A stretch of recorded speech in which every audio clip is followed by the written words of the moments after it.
You're listening to PetLifeRadio.com. Is your pet stressed out? Does your pet need annual vaccines? Which pet is best for a child? Would you know if your dog was in pain? Pet Life Radio presents The Pet Doctor, where you'll learn everything about keeping your pet healthy and happy. From pet care, pet meds and grooming, to pet food, pet insurance, and dental care, this is the place to find out everything there is to know about pet wellness. Whether you have a dog, cat, reptile, or rabbit, you'll find answers for your pets straight from the vets, because it's your pet. Health matters. Please welcome your Pet Doctor host, veterinary media consultant and veterinarian, Dr. Bernadine Cruz. They may be our companions, helpers, even surrogate children. We think we know why we want and need canines around, but why do dogs need us? Do they even like us? Do they need us for more than our ability to open a can of dog food? What do we add to their lives? Are they really looking for a master to dominate them, or a pal that obligingly lavishes biscuits and praise? Dr. Gary Borjesson, in his book, Willing Dogs and Reluctant Masters, offers the philosopher's view on the journey these two disparate social creatures have taken to become best of friends. We'll be right back after this short break. Please have a seat in the waiting room. The doctor will be with you shortly, right after these messages.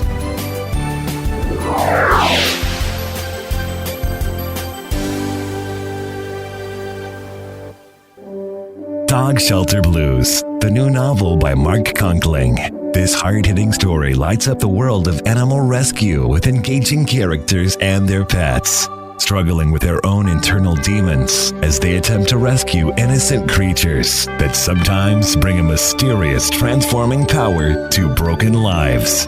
Read the first chapter of Dog Shelter Blues free at dogshelterblues.com. Then come along a breathtaking journey that ends with an astonishing triumph of good over evil. Order your copy of Dog Shelter Blues today. Available at Amazon.com and BarnesandNoble.com.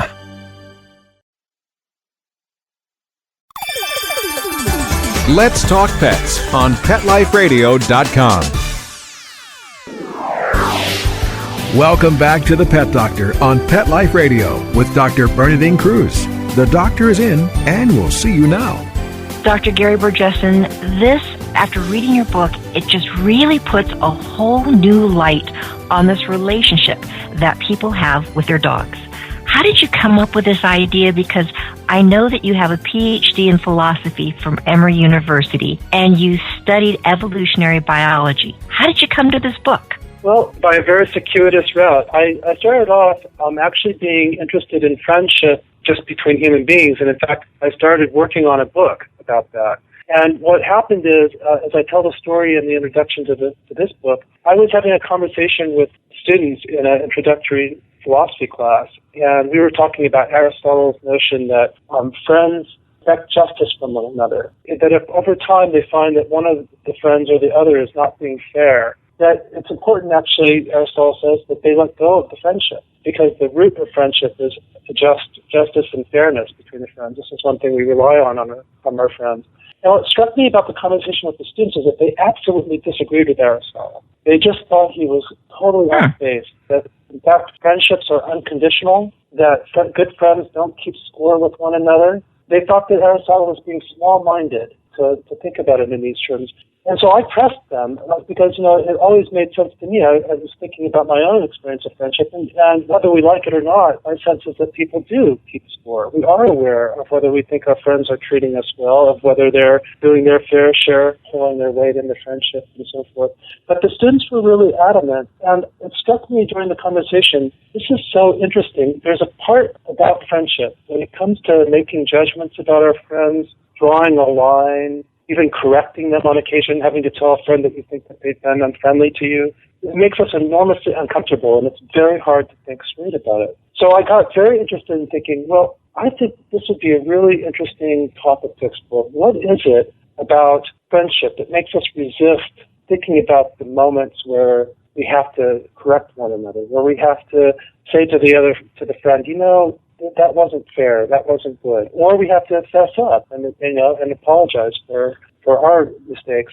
And I thought, well, this is a very interesting topic and a very fraught one. And because I've always loved dogs and have been interested in human and canine psychology, it struck me that a really interesting way to think through the topic would be to think it through in terms of dogs, because there's an interesting and long philosophical tradition comparing a part of the dog's soul with a part of our own soul. And it's a part, we call spiritedness, that wants friendship, but also wants justice and equality. And I thought, well, wouldn't it be interesting, because human beings obviously have the same problem with their children and with their dogs. They want their dogs to love them, and they want to train them, but they don't want to have to deal with the negative part of training. They're reluctant to be authorities. That's why I call the book, Willing Dogs and Reluctant Masters. And that's completely understandable. So I thought, well, I'll work it through in terms of dogs. It might be of real interest to some dog owners who'd like to think more about this. And it'll be a way for me to think through a topic that's really important for human friendships as well. And so that's how I got onto this. And I still intend actually to write the other book about friendship between human beings. But I got sidetracked for years working on this book, and it's been a very interesting journey. That's a long answer to your question. Well, that's a very good answer to my question. What I was struck by reading your book, and this maybe would have saved a couple of my marriages, when you're talking about love, honor, and obey, and we think, we have our dogs obey us, and this sounds very dictatorial. And where you're talking about the root of obey, the Latin root, that it's really to listen. So if we were to love, respect, and listen to our mates, or listen to our children, or listen to our pets, what they're trying to say to us in their own way, maybe these friendships, maybe these relationships would work better. When you're talking about, and I see it so commonly about these reluctant owners, clients will come in, will have their pets, and the dogs or the cats are just literally walking all over them. They have no control because they don't want to break these animals' spirits. Is there a way to really understand them, work with them, and not break the spirit? Maybe you should first define the spiritness that you were talking about. Yeah, really, that's an excellent question, and it's really one of the reasons that I wanted to write the book. I really wanted to. I think there's a lot of confusion in the culture about how to handle spiritedness. So the first thing to say is that spiritedness it's an old word in philosophy, and even among dog owners we talk about our dogs being spirited, our children being spirited, and what it means, as I'm using it, is it's that part of us that desires to compete for recognition, so that you want to be the best, not because you're necessarily arrogant, but because you want to excel at something, and you want to be recognized by the people that you love and the people that you have a regard for as being good, as being worthy. And likewise, you want to cooperate because there's a great pleasure in cooperation. And when you look at history, evolutionary biology, animals like human beings and dogs have evolved to be deeply cooperative. The problem is that cooperation and competition both depend on reaching an understanding, on being able to trust one another, right?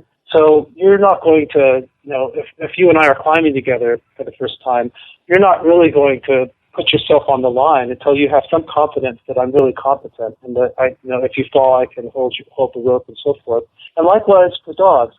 Part of spiritedness is, protecting your own integrity and your independence so that not just anybody can tell you what to do. Not just anybody can get you to cooperate on their terms. Because, cooperation is it can be very dangerous, right? If you fall in with the wrong crowd and you cooperate with the wrong people, you can get yourself in a lot of trouble.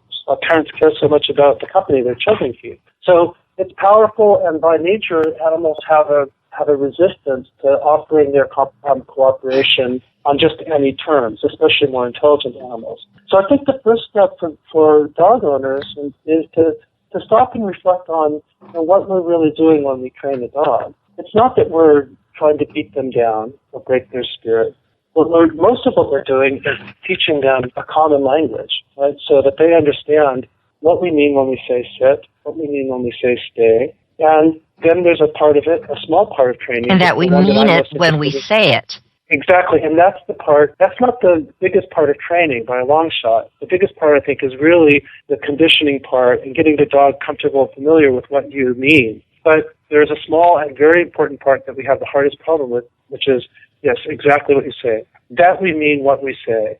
And that's where owners tend to fall apart, because if they can't get the obedience, that is, if they can't get the dog to cooperate or listen to them about important matters, they either give up, or they try to use just treats or something like this, which will work as long as the dog doesn't care that much, right? In other words, as long as the treat's more attractive than the squirrel that's crossing the street, the treat will work.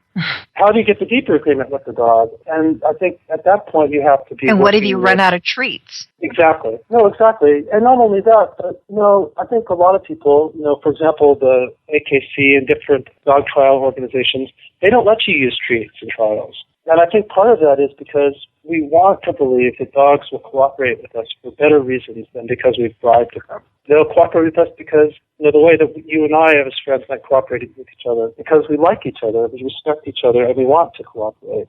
And I really believe dogs can, not all dogs are as interested in cooperation. That varies just as it does with people. But I really believe many dogs, if not most dogs, can be educated, trained to cooperate for the sake of cooperation, for the sake of friendship. And I think that, in the end, is what friendships are about, is establishing trust, establishing a common language, and enjoying the pleasures of cooperating. You were talking in your book about cooperation and various species that cooperate and why there's a hierarchy of dominance, and that dominance, once it's established, doesn't have to be aggression, which oftentimes we'll think of one individual dominating another and they're doing it by force. It can be nuanced into this. And it's interesting because I was taught a certain philosophy of where dogs came from wolves. And you say that it's a little bit different, that wolves and dogs, why they split off, it wasn't just, dumbing it down. Here I'm a wolf and I can take care of myself, but now I'm a dog and I can go through the trash and I'm being cared for by people. Talk a little bit about your idea of where wolves came from, how dogs developed, and how it diverges from the typical ideology. Well, I'm not sure if you by typical you mean the view that we domesticated the dog. Is that what you have in mind? Exactly. Yes. Yeah, no, it's pretty commonly accepted now. It's a recent view.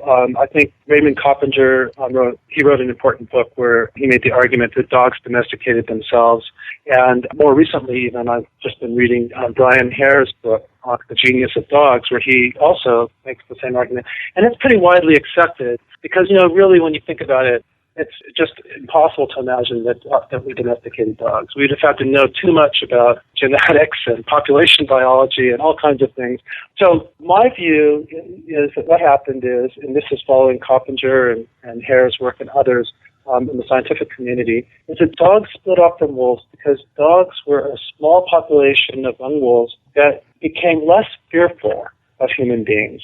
And they became less fearful in order to benefit from being around human beings, from being able to feed at their dumps, at their abattoirs, and so forth, and also just to take advantage of even more intimacy, like eventually the dogs that were able to come closer and the human beings that could befriend them noticed, the dogs will bark and protect our things from being stolen and protect them from other animals and rodents, and we can use them to herd and do other things. And so the short version of the story, I tell the longer version of the story in the book, but the short version of the story is that dogs split off from wolves because they became less fearful. And they became less fearful in order to take advantage of the advantages of cooperating and of engaging in human communities, even if it's not in a way that human beings particularly want, like feeding at the dumps or even on the battlefield. Nevertheless, dogs are opportunistic, and they got close to us and have been close to us ever since. And then as we got more involved with them, or intentionally involved with them, we've discovered this incredibly interesting thing about dogs. They have more genetic variety than any other species of animal on the planet. This is why you have Great Danes and Chihuahuas and everything else. And it turns out that they're just enormously adaptable to a variety of tasks and ways of life. And that has just, endeared them to us all the more. So we've been able to take advantage of that variability in order to sort of get dogs that are really ready to do the kinds of work and live the kinds of life that we'd like them to live. And dogs, of course, have benefited enormously. I mean, their population is enormous across the world, and, they're living the high life, many of them anyway. So that's the story that is most widely accepted now. So maybe kind of looking into, do they really need us, or do they want us just for our ability to open up that can of dog food? Do you think dogs want to be our friends? I think it varies. You must know this very well as a veterinarian. Dogs, really come in all shapes and sizes and personalities, and I've had good friends who have bloodhounds and hounds generally, and they're great, but they're not as relational. You're not going to get them to be interested in the kinds of work that German Shepherd would be interested in, and that kind of close relationship to a human being where you're working together. Hounds are in the world in a slightly different way. But in general, I think, yes, absolutely. In fact, biologists say that the relationship between human beings and dogs is obligatory for dogs. That is, even when you have feral populations of dogs, those dogs are always living close to human communities. Their whole way of being in the world is adapted to taking advantage of human communities and human beings. So when we actually take a dog and we bring the dog into our household and we start working with the dog, that is the most natural thing in the world. We're not taking them out of the state of nature and putting them into an artificial environment. We are just accelerating and developing an activity that they have prepared themselves for by nature.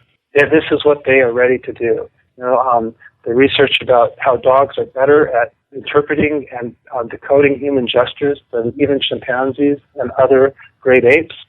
They have a genius for this kind of thing. And, it's from 20,000 years of keeping company with human beings and becoming very, very acutely aware of everything we do and what it means. So I don't think it's all, it can be just about the can of food being open. But, one of the points I make in my book is that one of the wonderful things about training dogs that I think a lot of people don't know is that dogs love training when it's done well. Because they get this kind of attention, they get to work, and dogs want to work. Dogs want to be at work doing things, even if they're simple things. And they get this sense of, oh yeah, I'm working together with this friend, we're communicating, we're cooperating, and that's deep in our blood, that's deep in their blood. They come from very deeply social line of animal, the wolf, and they are obviously deeply social themselves. So when we train them and when we educate them, we're developing their own capacity to relate to us in different and I'd say higher ways. Just as when we educate our children, we want them to go from being little brats who are self-absorbed and only interested in their own pleasures to being interested in cooperating with others, in caring for others as well as themselves, and in finding their own happiness in a more balanced and in some respects evolved relationship with other animals. And the same goes for dogs. I think dogs really, you can see it. Dogs that have owners who really know what they're doing and know how to take care of them and work with them, those dogs tend to be very calm, self-possessed, wonderful dogs. Well, this has been wonderful. We've been chatting right now with Dr. Gary Borjesson. He's a PhD in philosophy and talking about his new book, Willing Dogs and Reluctant Masters. Well, I'm very reluctant to leave this conversation right now, but we need to take a short break. We'll be gone for just a few minutes. We'll be right back learning more about how you can have that best friend of yours really be your best friend. We'll be right back. Please have a seat in the waiting room. The doctor will be with you shortly, right after these messages.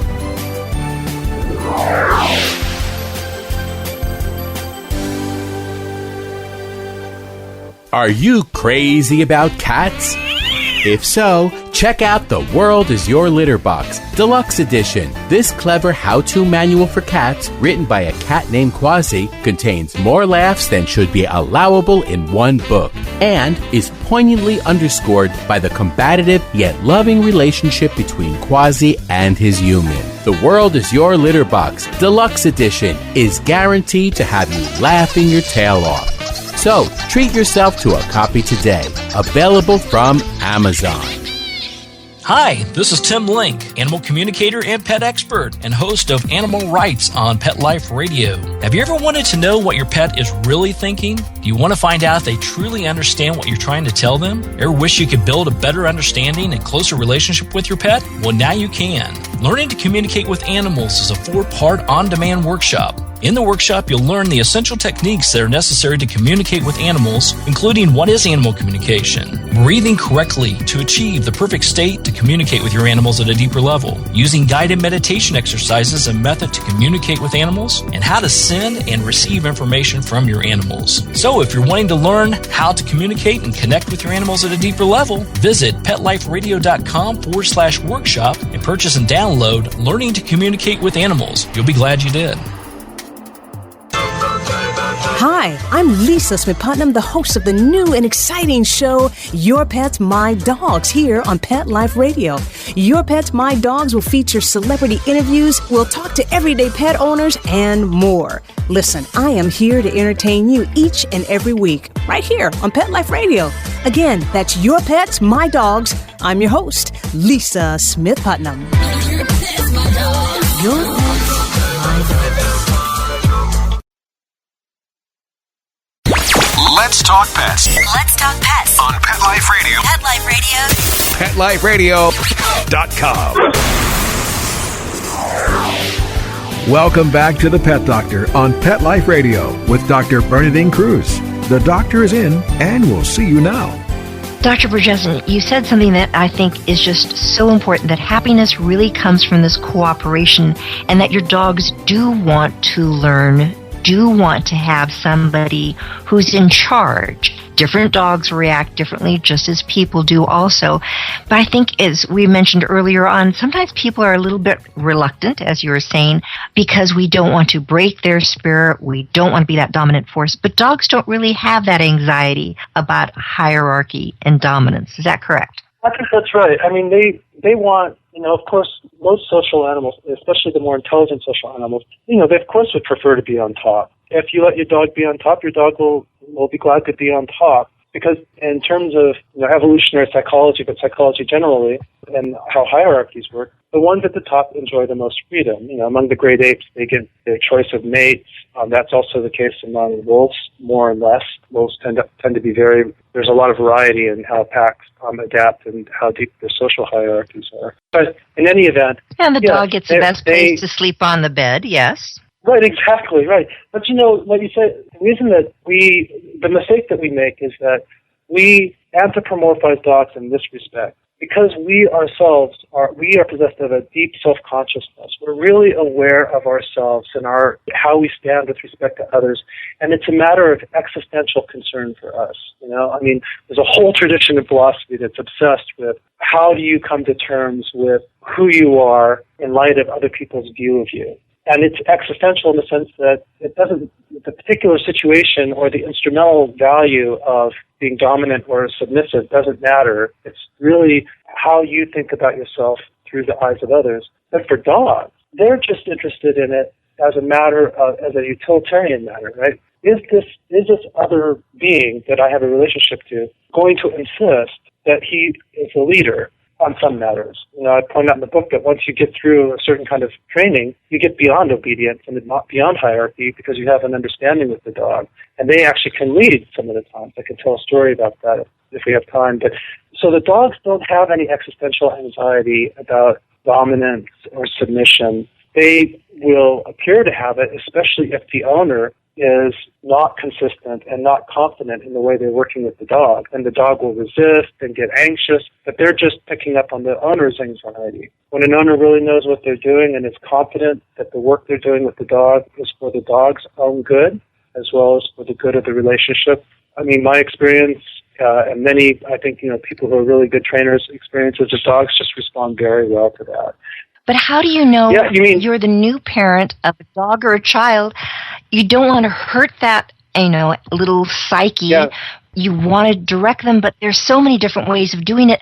How do you choose the right one where you're doing the right thing? That's a really good question. And, my book is not a training book. Anybody who reads it will get some tips on training that are very general tips that most trainers would agree about. The thing is, I think part of where that question you're asking comes from is because there is so much disagreement in the community of dog owners and dog experts about how to train a dog. But this makes people anxious about the business at all. Some people say you should only use positive reinforcement. Some people say you can use positive and negative reinforcement, but as rarely as possible use it. So it's complicated, it's confusing, and owners are right to be confused. And then you have your neighbor watch what you're doing and say you're doing it wrong, and that makes you feel badly, self-conscious. Exactly, right. It's a longer conversation to say how to go about this, but here's what I would say. One of the really important things with the dog is that people be really clear about what kind of relationship they want with the dog. And that on the basis of that, like what they want to do with the dog,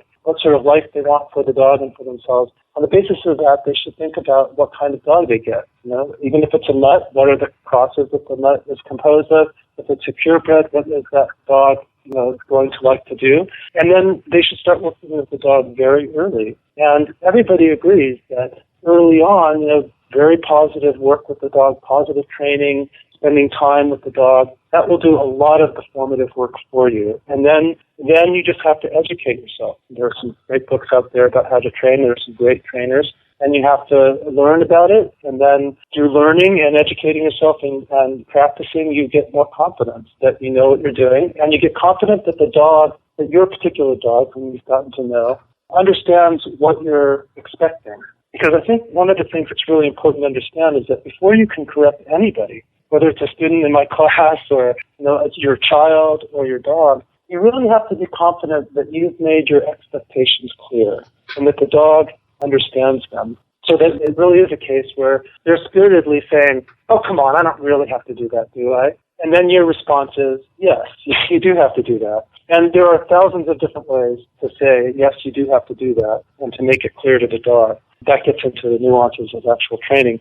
But I think the important thing is for owners not to avoid that confrontation when it comes. And that's what many of us do, because we don't like the negativity that we associate with that moment. We are uncomfortable using our authority. We tend to react and get angry instead of being cool and compassionate in our corrections, but firm. So all of those things are just things that we learn from practicing and from experience. And, one of the things I love that Morris Sendak, who always had German Shepherds and got them from the monks of Newsky, in one of the monks of Newsky books, they talk about how Sendak said, he has all these regrets about the earlier dogs he had when he was a younger man because he had a short temper and he didn't really know what he was doing. But that his later dogs, as he got older, were the beneficiaries of all of the work that he had done with the earlier dogs and all of the mistakes that he had made and that he had learned from.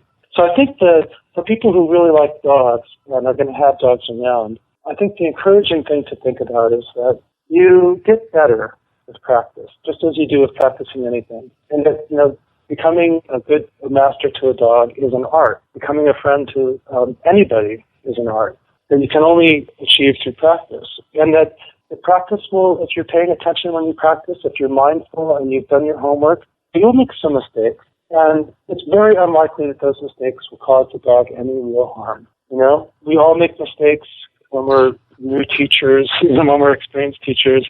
In any craft, in any art, we make mistakes. And we have to live with that and learn from it and trust that as long as our heart is in the right place and we've prepared ourselves for the work and we're clear about what we want, the dog will trust us. The child will trust. Oh, yeah, well, maybe that was not what it should have done, but in the bigger picture, I know where we're going and I trust the direction this human being is taking me. So I don't know if that answers your question, but that's... I think it does. And one of the things that you're talking about right now in Willing Dogs and Reluctant Masters, you brought up the subject of anger. And as you're training that puppy, training that child, sometimes they just push your buttons and you've tried and now you get angry.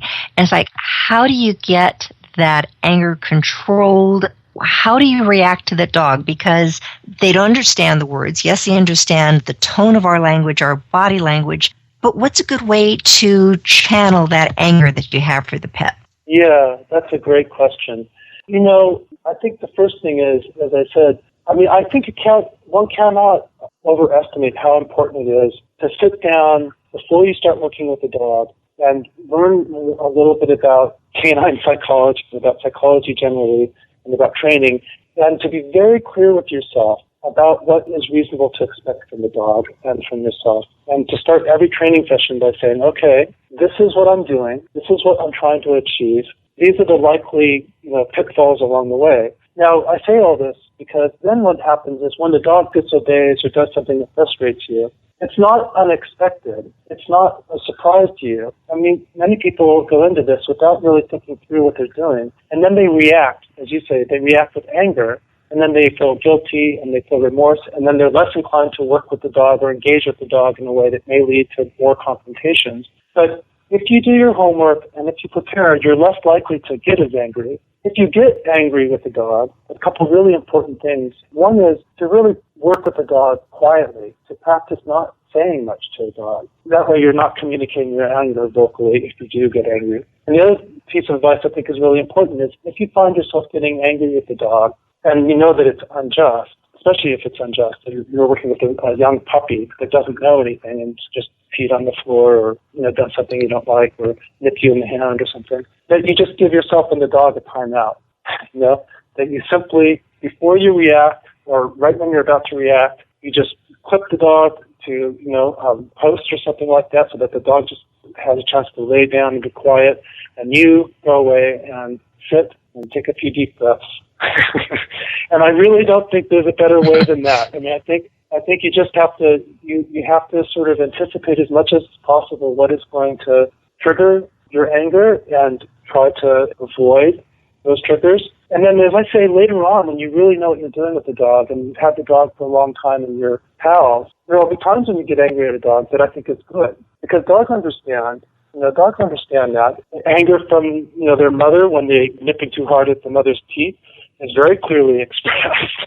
And they get it. They back off. Oh, I overstepped my bound. The anger is significant speech to a dog. You have to really know what you're doing. And sometimes you have to speak their language. Right.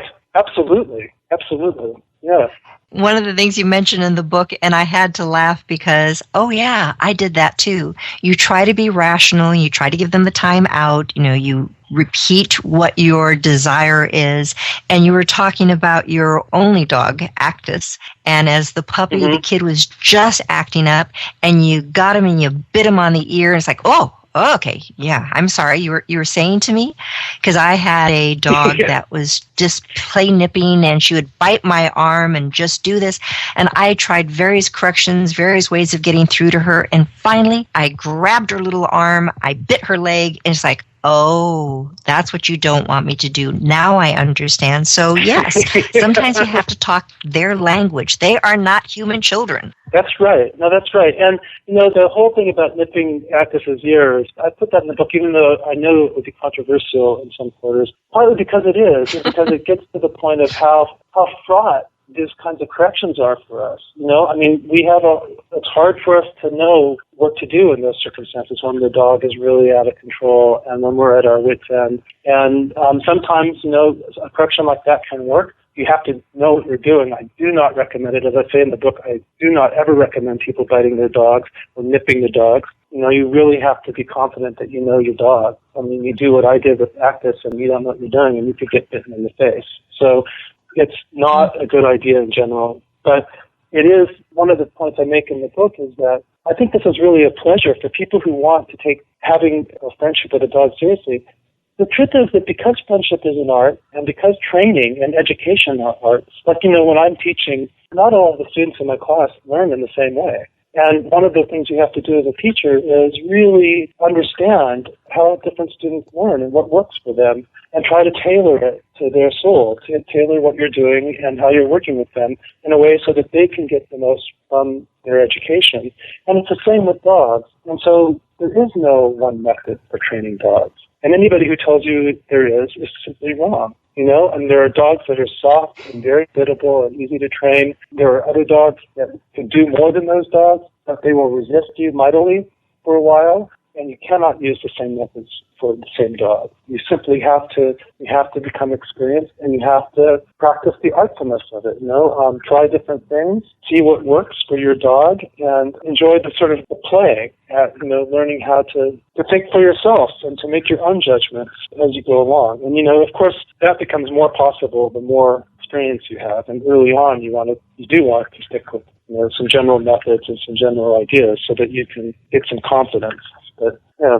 And that joy of experience, how do you get the experience until you've done it a few times?